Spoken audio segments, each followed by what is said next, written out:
Hello అండి అందరికీ. రీసెంట్గా ఏపీ రాష్ట్ర వ్యాప్తంగా సీనియర్ ఐపీఎస్ అధికారి సిద్ధార్థ కౌశల్ రాజీనామా అనేది తీవ్ర స్థాయిలో చర్చనీయాంశం అవుతుంది.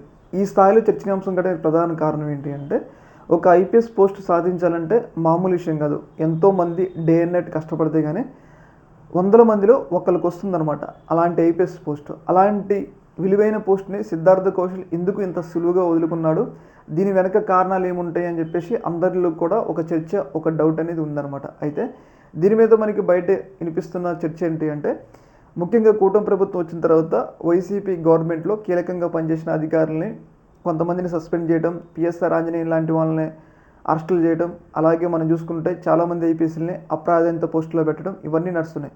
అందులో భాగంగానే సిద్ధార్థ కౌశల్ జగన్మోహన్ రెడ్డి గారి హయాంలో కూడా కొన్ని కీలకమైన డిస్ట్రిక్ట్లకి ఎస్పీగా పనిచేశారు. అయితే ఆ కారణంతోనే కూటమి ప్రభుత్వం వచ్చిన తర్వాత ఆయనకి అప్రాధాన్యత పోస్టులు ఇచ్చింది.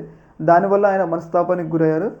అందుకోసమే ఆయన తీవ్ర మనస్తాపానికి గురై ఇలా వాలంటరీ రిటైర్మెంట్ తీసుకుంటున్నారని చెప్పేసి ఒకవైపు వైసీపీ ఇలాంటి పార్టీలన్నీ కూడా ఆరోపిస్తున్నారు. అయితే వీటన్నిటికి కూడా ఆయన సమాధానం ఇచ్చారన్నమాట. ఆయన ఒక లేఖ ద్వారా రాజీనామా కారణం ఏంటి అని చెప్పేసి ఆయన తన సమాచారాన్ని అయితే ఇవ్వడం జరిగింది.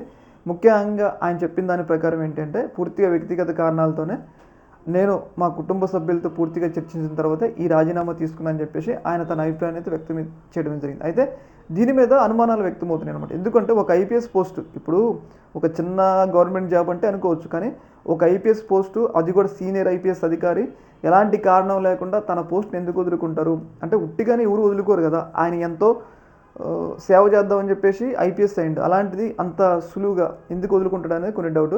ఏదేమైనా కానీ ఆయన వ్యక్తిగత కారణాలని చెప్తున్నా కానీ సంథింగ్ ఆయన వెనక ఏదో శక్తులు పనిచేసినాయి.